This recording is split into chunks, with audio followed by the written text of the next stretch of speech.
Hello guys, मैं आपका host Baljeet. स्वागत है आपका मेरे वर्डप्रेस कोर्स में।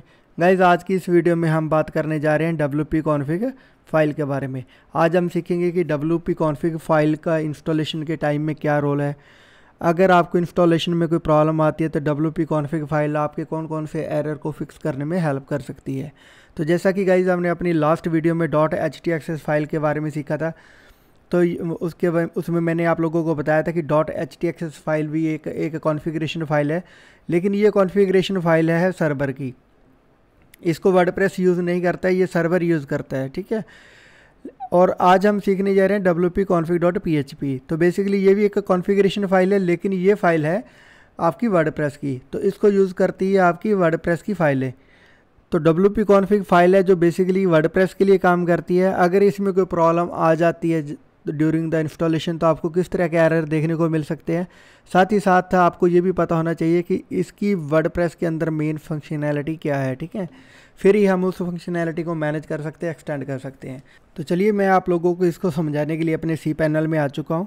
तो आप देख सकते हैं कि यहाँ पे मेरी testing.wpfixer.com की फाइलें पड़ी हुई है, ठीक है। तो बेसिकली ये मैंने अपने सबडोमेन के ऊपर एक वेबसाइट को इंस्टॉल कर रखा है, वर्डप्रेस को। तो उसकी ये मेन फाइलें हैं, ठीक है। तो आप इसके अंदर देख सकते हैं कि मुझे WP कॉन्फ़िग फ़ाइल है, उसकी पहले आप लोगों को लोकेशन पता होनी चाहिए कि वो मिलती है आपको कहाँ पे फ़ाइल। तो वो आपकी मेन जो फाइल की रूट डायरेक्टरी होगी, जो भी आपकी वेबसाइट की रूट डायरेक्टरी होगी, तो उसके अंदर इस तरीके से 3 फोल्डर के साथ जो फाइलें होंगी, उन्हीं में से एक फ़ाइल होगी wp-config.php। सिमिलर ही एक नेम की फ़ाइल और होती है, लेकिन उसके आगे सैम्पल लिखा होता है। ये फ़ाइल मेन यूज़ नहीं करनी है, हमें फ़ाइल यूज़ करनी है wp-config.php। तो अब हम बात कर लेते हैं कि इस फाइल की मेन फंक्शनैलिटी क्या है और ये वर्डप्रेस के लिए आपकी वेबसाइट के अंदर क्या काम करती है। तो आपने देखा होगा कि वर्डप्रेस आपके डेटाबेस के साथ मैनेज होती है। डेटाबेस आप लोग MySQL में आप बनाते हो, ठीक है। तो जो MySQL में डेटाबेस बना है, उस डेटाबेस को आपकी फ़ाइल के साथ जो कनेक्ट करती है फ़ाइल, उस फाइल का नाम है wp-config.php। मैं इसको ओपन करके आप लोगों को दिखा देता हूँ। जब भी हम वर्डप्रेस को इंस्टॉल करते हैं तो इसके अंदर कुछ बेसिक फंक्शनैलिटी है वो इंस्टॉल होती है। देखिए, इसके अंदर कुछ यहाँ पे आप लोग देख सकते हैं कि कोड दिया गया है। ये कोड बाय डिफ़ॉल्ट अपने आप क्रिएट होता है जब आपकी वर्डप्रेस की इंस्टॉलेशन होती है, ठीक है। तो तब ये वर्डप्रेस इंस्टॉलेशन के दौरान आपने देखा होगा कि वो हमसे अपना डेटाबेस का नेम पूछता है, यूज़र नेम पूछता है, पासवर्ड पूछता है। तो जो भी हम वहाँ पे इंफॉर्मेशन प्रोवाइड करवाते हैं अपने डेटाबेस की, वो ऑटोमेटिकली यहाँ स्टोर होती है। तो इसी के साथ ही आपका डेटाबेस है वो आपकी फाइल्स के साथ कनेक्टिविटी बना पाता है और आपकी वेबसाइट है वो रन हो पाती है, ठीक है। इसके अलावा इसके अंदर आपकी ऑथेंटिकेशन की होती है, जो आपकी ऑटोमेटिकली डिफाइन होती है, जो कन्फिगर करती है आपकी वेबसाइट के वर्जन को और आपकी वेबसाइट के साथ करेक्ट डोमेन को ऑथेंटिकेट करने के लिए, ठीक है। हालांकि WP कॉन्फ़िग फ़ाइल का बहुत अलग अलग तरीके से यूज़ होता है। जैसे आप इसके अंदर कैशिंग को स्टोर करते हैं, आप URL को मैनेज करते हैं, आप इसके अंदर सिक्योरिटी को इन्हांस करते हैं, और साथ ही साथ आप किसी भी तरह की डायरेक्टरी के जो पाथ है, या सिंबल्स है, या फिर आप ये मान के चलो किसी तरह के एक्सटेंशन उनको मैनेज कर सकते हैं। लेकिन वो चीज़ें अपनी आने वाली वीडियो में मैं बताऊंगा कि आपने इसकी फंक्शनैलिटी को कैसे बढ़ाना है, कैसे एक्सटेंड करना है। लेकिन अभी हम बात कर रहे हैं सिर्फ और सिर्फ इस बेसिक की कि जब भी आप वर्डप्रेस को इंस्टॉल करते हो उसके बाद कुछ प्रॉब्लम्स आ जाती है जो आप लोगों के लिए बहुत ही पैनिक सिचुएशन क्रिएट कर सकती है। तो उसको आप लोगों ने कैसे हैंडल करना है, तो अब मैं आप लोगों के साथ शेयर करूंगा कि इसमें बेसिकली जब भी आप डिफ़ॉल्ट वर्डप्रेस सेटअप लगाते हो तो 2 चीज़ें हैं जो आपको अगर आपने करेक्ट करनी है तो वो आप इससे कर सकते हो। एक एरर होता है डेटाबेस का, एक एरर होता है एरर एस्टैब्लिशिंग डेटाबेस कनेक्शन। ये बहुत ही ज़्यादा ये एरर है जो वर्डप्रेस के ऊपर मतलब आपने देखा होगा बहुत सारे यूज़र को ये प्रॉब्लम आती है, चाहे वो वर्डप्रेस लोकल होस्ट हो या फिर वो सर्वर के ऊपर हो। तो बार बार अगर आप यहाँ पे देखोगे वर्डप्रेस के अंदर भी बहुत सारे थ्रेड्स बने हुए हैं। कॉन्टीन्यूसली लोगों को ये प्रॉब्लम आती है और लोग यहाँ पे आके सपोर्ट के लिए पूछते हैं। तो गाइज़, मैं जो चीज़ें आप लोगों को बेसिक से जब से सिखा रहा हूँ, साथ ही साथ जो मुझे लगता है कि ये चीज़ आप लोगों को अभी इसी एट ए टाइम पोजीशन पे पता होनी चाहिए, तो मैं कुछ उन एरर का साथ ही साथ आप लोगों को सोल्यूशन बता देता हूँ। तो इस चीज़ इसलिए आप कभी भी वीडियो को स्किप करके मत देखा करिए। जो भी लेक्चर है उसको प्रॉपर आप ढंग से देखिए, फिर ही आप वर्डप्रेस के अच्छे डेवलपर है वो बन पाएंगे। और साथ ही साथ आप देखोगे कि अगर आप ये सोचो कि अभी तो ये कोर्स बहुत बिगिनर लेवल पे चल रहा है तो मुझे इसमें से कुछ आउटपुट मिलेगा नहीं, डेफिनेटली आपको मिलेगा, क्योंकि मैं हर एक सिचुएशन के ऊपर जो एरर क्रिएट होता है उसकी बात आप लोगों को डिटेल में बताता हूँ।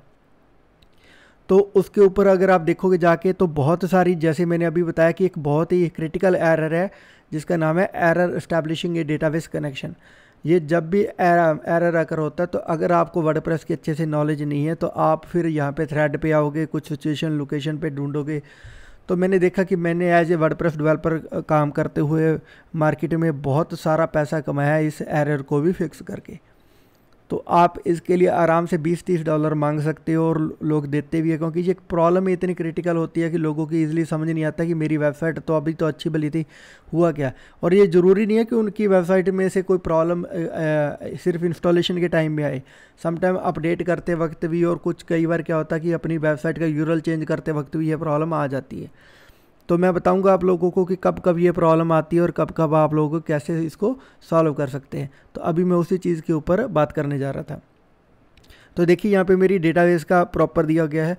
अब मान लीजिए किसी हैकर ने अटैक कर दिया किसी क्लाइंट की वेबसाइट पे और उसने उसका यूज़र नेम या इनमें से पूरी डिफ़ॉल्ट एंट्री सभी को या फिर किसी एक एंट्री को चेंज कर दिया या फिर इसको डिलीट कर दिया। अब उस क्लाइंट का डेटाबेस भी एक्यूरेटली उसके cPanel में पड़ा है और उसकी फाइलें भी बहुत ठीक ठाक कंडीशन में पड़ी हुई है, लेकिन सिर्फ एक छोटी सी एरर, जो कि एक छोटा सा एक उसका यूज़र नेम था, उसको उसने चेंज कर दिया। मान लीजिए इसके आगे नेम भी दिया हुआ, बट उसने नेम की एक सिंगल वर्ड को भी चेंज कर दिया ना, तो भी उसको ये एरर आने लग जाएगा। तो देखिए यहाँ पे मेरी वेबसाइट पहले ठीक ठाक खुली हुई है, अब मैंने इसके अंदर से यूज़र नेम को डिलीट कर दिया तो मुझे भी ये सेम वेबसाइट का एरर दिखाएगा, एरर एस्टैब्लिशिंग ए डेटाबेस कनेक्शन। तो इसका मतलब क्या है कि हमारी WP कॉन्फ़िग फाइल का कनेक्शन हमारी डेटाबेस से टूट चुका है। ठीक है, अब हमारी जो फाइलें हैं वो डेटाबेस के साथ लिंकअप नहीं हो पा रही है। तो एक तो एरर आता है इस तरीके से। समटाइम दूसरी बार क्या होता है कि अगर कोई क्लाइंट आपके डेटाबेस के ऊपर अटैक करता है तो वो क्या करता है, आपके वहाँ पे जाके पाथ को चेंज कर देता है। मान लीजिए मैं आप लोगों को दिखाई देता हूँ, मैं PHP माई एडमिन खोल लेता हूँ, मुझे पता है कि इसका डेटाबेस कौन सा। पहले तो मैं आप लोगों को बताता हूँ कि इसका डेटाबेस का लोकेशन कैसे फाइंड करनी, कि कौन सा डेटाबेस इस डोमेन के साथ वर्क कर रहा है। तो देखिए यहाँ पे काफ़ी सारे डेटाबेस है जो बने हुए हैं। अगर मुझे पता करना है कि इनमें से कौन सा डेटाबेस है जो इसके साथ काम कर रहा है, तो यहाँ पे कुछ डेटाबेस तो मैंने पहले देखे लगते हैं, मुझे पता है ये कुछ नया लग रहा है। तो इसके अंदर आप कोई भी आप डेटाबेस ओपन करोगे उसके अंदर आप लोगों ने सिर्फ और सिर्फ एक ही पहले टेबल को फाइंड करना जिसका नाम है लास्ट में लिखा होगा ऑप्शंस। आगे क्या लिखा वो मैटर नहीं करता है। तो ये देखिए ये भी किसी और डोमेन का है, ये इसके अंदर नहीं है। एक और डेटाबेस ओपन कर लेता हूँ और इसके अंदर ऑप्शन फाइल को ढूंढता हूँ। देखिए ये है testing.wpfixer.com। तो जो इसके अंदर टेबल होती है, ये आगे का हिस्सा छोड़ दीजिए कि ये नेम क्या लिखा होता है, ये आपके जो प्रीफिक्स होता है, लेकिन उसके लास्ट में जो टेबल का नेम दिया होता है वो सभी में सिमिलर होता है। तो आप लोगों ने किसी भी डेटाबेस के अंदर जाके अगर देखना है कि आपका ये डेटाबेस किस डोमेन का है, तो आपने उसके अंदर ऑप्शंस नाम की टेबल को फाइंड करना है, इसको ओपन करना है, तो आप लोगों को यहाँ पे साइट यूआरएल मिल जाएगा। ठीक है, तो देखिए यहाँ पे मुझे साइट यूआरएल मिल चुकी है, मेरा ये डेटाबेस है जो काम कर रहा है इसके साथ। ठीक है, मैं पहले इसको बंद कर देता हूँ और अब मैं 937 वाला है इसके ऑप्शन को फिर से एक बार कंफर्म कर लेता हूँ कि ये डेटाबेस है। ठीक है, अब मुझे क्या करना है कि समटाइम क्या होता है कि अटैक जब आपके डेटाबेस के होता है, कोई SQL इंजेक्शन के द्वारा कोई अटैक किया जाता है हैकर्स के द्वारा, वो क्या करते हैं, या तो वो आपकी यहाँ पे यूज़र नेम का डेटा है, यहाँ पे जो साइट का होम यूआरएल है इसको चेंज कर देते हैं। जैसे मान लीजिए मैं इसको एडिट कर लेता हूँ, यहाँ पे XR लिखा हुआ है तो मैं इसको और आगे RR कर देता हूँ 2 बार और इसको सेव कर देता हूँ। ठीक है, अगर हैकर मेरे इस पाथ को चेंज कर देता है तो भी मुझे ये एरर आ सकता है। ठीक है, तो आप लोगों ने उसके डेटाबेस को चेक करना है। अगर उसके अंदर कोई आपको लग रहा है कि ये कुछ एंट्रीज गलत बनी हुई है तो आप उस टेबल को करेक्ट कर सकते हो। ठीक है, तो ये सिर्फ वीडियो हमारी इंस्टॉलेशन का पार्ट है, इसलिए मैं आप लोगों को कुछ ज़्यादा डेप्थ में नहीं दिखा रहा हूँ, जो मेन एरर आकर होते हैं वो दिखा रहा हूँ। आगे वाले कोर्सेज में जैसे आगे हमारी वीडियोस जाएगी तो आप लोगों को इसके बारे में डीप नॉलेज भी दूंगा कि और क्या क्या इसके अंदर हो सकता है। ठीक है, जब हम इसको मॉलवेयर को रिमूव करना, सिक्योरिटी को मैनेज करना सीखेंगे तो उसमें ये सब चीज़ें आती है, ठीक है। तो सेकंड चीज़ इसमें क्या कर सकते हैं वो भी हम बात कर लेते हैं। फर्स्ट तो ये था कि हमारा डेटाबेस को हम चेक कर सकते हैं और जो एरर मेन आता है हमारा डेटाबेस को उसको सॉर्ट आउट कर सकते हैं। सेकंड थिंग क्या होती है कि अगर हमें डेटाबेस का एरर नहीं आ रहा है, किसी और चीज़ का एरर आ रहा है, लेकिन फ्रंट पे हमें पता नहीं चल रहा है कि हमारी वेबसाइट क्यों नहीं रन कर रही, तो इसके अंदर एक ऑप्शन होती है जो कि डीबगिंग सर्विस होती है, जो बाय डिफ़ॉल्ट डीएक्टिवेटेड होती है, ठीक है। आप में से कुछ लोगों ने इसको यूज़ भी किया होगा। अगर जो बिल्कुल बिगिनर है उनको नहीं पता है तो मैं बता दूं, इसी के अंदर एक डीबग का ऑप्शन होता है, डिफाइन डीबग, ठीक है। बाय डिफ़ॉल्ट ये फॉल्स रहता है। जब तक ये फॉल्स रहेगा आपके बैक एंड फ्रंट एंड पे ऊपर कोई भी एरर वार्निंग PHP का होगा वो कभी शो नहीं होगा, ठीक है। तो आपको पता नहीं चलेगा एग्जैक्टली कि क्या प्रॉब्लम आ रही है।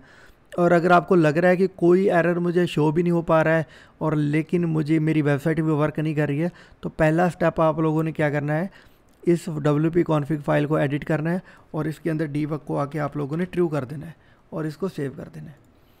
अब अगर इसके अंदर कोई माइनर वार्निंग या फिर कोई एरर होगा वो आप लोगों को फ्रंट एंड या बैक एंड पर दिखाई दे जाएगा। अभी तो फिलहाल इसके अंदर कोई एरर है नहीं है वेबसाइट के अंदर, क्योंकि बिल्कुल ब्लैंक है। अगर होगा तो यहाँ ऊपर उसकी पूरी की पूरी यहाँ ऊपर उसका लिंक बना होगा कि ये फला डायरेक्टरी के अंदर आपका इस चीज़ का एरर है और आप उसको फाइंड आउट कर लीजिए। तो बेसिकली ये मेन दो चीज़ें होती है जो आपको इनिशियल लेवल पर पता होनी चाहिए। एक तो आपका डेटाबेस के साथ इसका क्या लिंकअप होता है, सेकेंडली अगर आप डीबगिंग करना चाहते हो तो उसकी ऑप्शन कहाँ से ऑन ऑफ होती है, ठीक है। तो होप सो आज की इस वीडियो में ये चीज़ें आप लोगों को अच्छे तरीके से क्लियर होगी। नेक्स्ट वीडियो में मैं आप लोगों को php.ini फाइल की फंक्शनैलिटी बताऊंगा। तो इसके साथ ही हम अगली वीडियो में मिलते हैं। अगर आप लोगों का कोई क्वेश्चन है, आप लोगों को कुछ समझ में नहीं आता, तो मैं हर एक वीडियो के नीचे अपना नंबर पेस्ट करता हूँ और यहाँ पे मैं बार बार लोगों को बोल रहा हूँ कि मेरा जो व्हाट्सएप ग्रुप है जो ज्वाइन कर लो, उसके अंदर अगर आप अपना कुछ भी पेस्ट करते हो तो उसका मैं रिप्लाई कर दिया करूँगा। या फिर अगर आपको इंडिविजुअली कनेक्ट करना तो आप इस नंबर पर व्हाट्सएप कर दीजिएगा। होप सो कि ये वीडियो आप लोगों को पसंद आई होगी। मिलते हैं नेक्स्ट वीडियो में। Thank you.